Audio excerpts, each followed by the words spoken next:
I want to talk about ideology.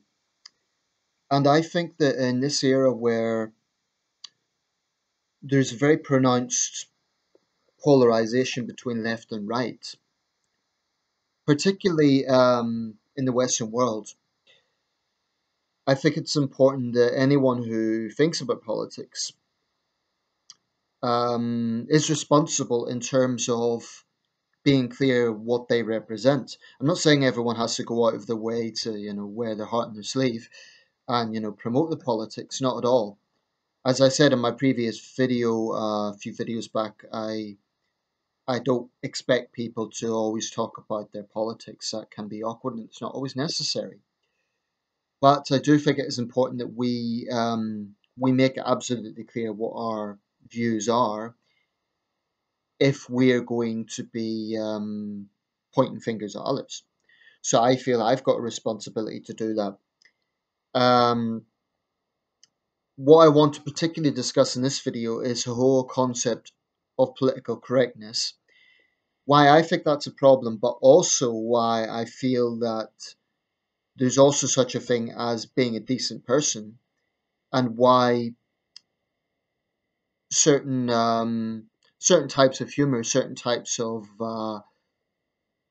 approaches that people would dismiss, that people would condone as being anti-PC, are actually problematic in their own right. So I'm going to start with talking about why I feel that political correctness is a problem. I actually had a discussion the other night with an acquaintance of mine. I wouldn't call him a great friend, but an acquaintance. It was a civil but robust debate. He was trying to argue that he thought there was nothing wrong with being politically correct. He didn't use the term, of course. And I was trying to point out that it is a problem when people's jobs um, are on the line, when people face censure, etc. Um, okay, so my understanding of political correctness is this. I would define political correctness as trying to control language so as not to offend people to the price of covering up or being reluctant to talk about basic facts because it might offend a minority group. That to me is political correctness. Um, it is also about being overly sensitive and trying to find offense at every little thing, every little nuance. And basically, it's symbolic of an overly sensitized aspect of society. That's my perception of political correctness when you start to see writers being censored, film directors criticized, etc., because part of the work might be construed as offensive. Um, and when you see politicians being censored or being reluctant to say certain things. Now, a recent example of this is the Labour MP Sarah Champion. I was going to make a video about this, but I may as well bring it into this one.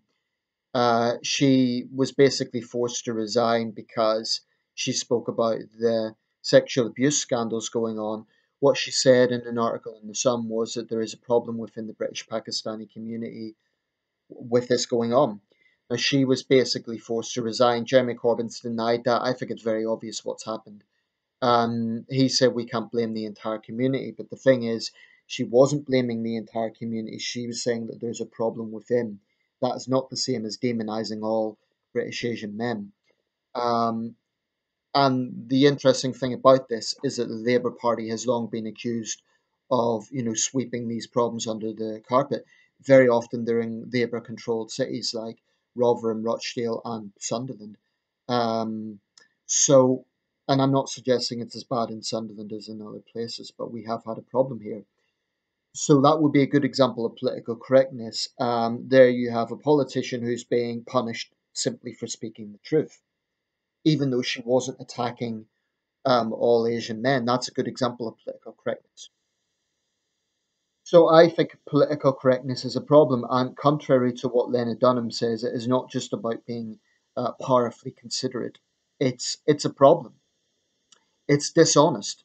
It's not polite. It's a form of control. So I do not like political correctness in that sense. I think it is dishonest. I think it is controlling. And I think ultimately it has sinister undertones when you start looking at how it can be used to essentially character assassinate someone, and I think that is really something that we should all be concerned about. The point is that if we cannot say things as they are, if we cannot have open, honest discussions about things, then how do we solve problems in society? We don't. So that's where I think political correctness is a problem. Now, this is where I would put an important caveat, and some of my more right leaning viewers may not agree with this, but as someone who identifies with the political centre, I try very hard to be consistent. I do believe that there are some on the right, particularly on the extreme right, who use political correctness as an excuse to kind of cover over what essentially is some pretty regressive views. I'm talking about people who basically are white supremacists, who basically do have racist views, who, for example, hate all Muslims, hate all immigrants. There is definitely a reactionary, hardcore element of the right that will then use political correctness to kind of condone their own nonsense. I mean, I came across a comment about 20 minutes ago, and this guy was complaining about political correctness. I looked at his profile, he had a picture of Hitler. I mean, you cannot advocate white supremacy, which is what he was doing, and then say, "Oh, if you defend your heritage, you're seen as a racist." White supremacy is racism. You can't gloss it over. That's what it is. And this is something that I notice about the hard right. They they're just as bad as the regressive left. They will not call a spade in terms of they try to wriggle their way out of it, and they try to blame political correctness if anyone calls them out. So if I was to challenge them, they would accuse me of being a snowflake. They would accuse me of being a leftist, even though I'm not a leftist and I don't like political correctness. So in that sense, their worldview is just as much about tunnel vision, and it's just as petty as a regressive left. And I think those of us who identify with the centre really, really have to work hard to be consistent with these things. So I don't like political correctness, but there's also another aspect to this. And let's look at humour, for example. Certainly, there are people who will want to find offence at every single joke or piece of humour. But I do think there are examples of humour whereby the comedian or the production, in the case of animated comedy, and I'm going to give an example here, Family Guy. Um, I think there's times that they're trying to offend just for the sake of it, not because it's genuinely funny. Now, I'm not going to be a hypocrite. There are Family Guy sketches that I've liked. I think the show has some merit. I think there's been character development and so on. But there have been controversial episodes, and I feel that Seth MacFarlane has occasionally pushed the boundaries to the point where he's not being brave, he's not being anti PC, he's just being provocative for the sake of it.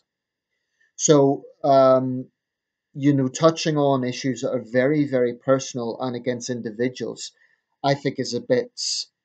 There's been a lot of sketches in Family Guy, and this is one of many examples, but there's been lots of sketches. I mean, Family Guy is one of many examples whereby you're attacking a public figure on their appearance or something like that. I think that's a bit of a low blow, and I think it's in those sort of situations. If you have, for example, a public figure who has a severely disabled child, as far as I'm concerned, any comedian who goes there is a lowlife. That's why I have no respect for Frankie Boyle. I can appreciate edgy humor. I can appreciate controversial humor. I can appreciate satire, but I don't appreciate humor that is provocative just for the sake of it and is deliberately as crude and as cruel as possible just because they can get away with it. And it's frankly a bit of a chicken shit retort. Oh, it's free speech. I can say what I want. Okay, but don't complain about people then making counter arguments and saying, "Well, this is rubbish. You're being a dick for doing that." It's their free speech as well. That's the point. And it is also the point I would make about those who use PC as an excuse for everything. You have to understand that with something like freedom of expression, actually people do have the right to say that they don't like this and they think it is rubbish. It's it. It's it. When it gets into the realm of censorship, that's more complex and that's more, that's a more grey area, but people have the right to dislike something, and they have the right to vocalize that dislike just as much as you have a right to defend it. So there have been sketches in Family Guy, like I say, I'm not going to name any specific example because there's been many and they don't immediately come to mind, but there has been examples of, well, here's one, for example. He's touched on domestic violence on a few occasions, and there's been a few off-color jokes I figured just a bit like, yeah, that's, clearly he's pushing too hard with some of the boundaries. And, Seth MacFarlane's not alone. There's a lot of shock jock comedians out there who I feel do it just because they can. If I was a public figure and I had a severely disabled child and some comedian was using that as a sketch, I'd be pissed off. I would. And I think it's a low blow. I really do. Or if there's some other very, very personal issue. Because the thing is, it's not about a generic joke aimed at people who are a minority or whatever, but when it's aimed at a specific named person, you can't blame them for taking it personally if it is specifically aimed at them. It's nonsense saying, "Oh, have a sense of humor," if it's specifically aimed at them and it is particularly unpleasant and nasty. In all the time that I've opposed political correctness, I've also been careful not to advocate bullying, and there is a difference.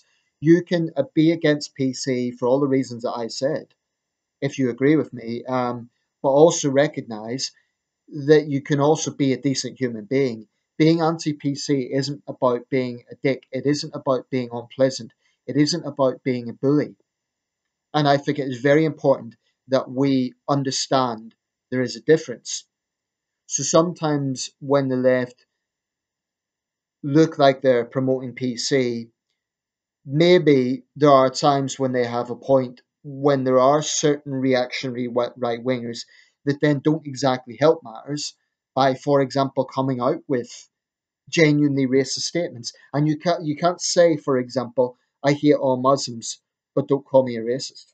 Well, Islam's not a race, but when you're talking about Muslims from other countries, of course there's racial undercurrents there. Of course there is. And there's many other examples. So all I would summarize with this is, yes, political correctness is a problem.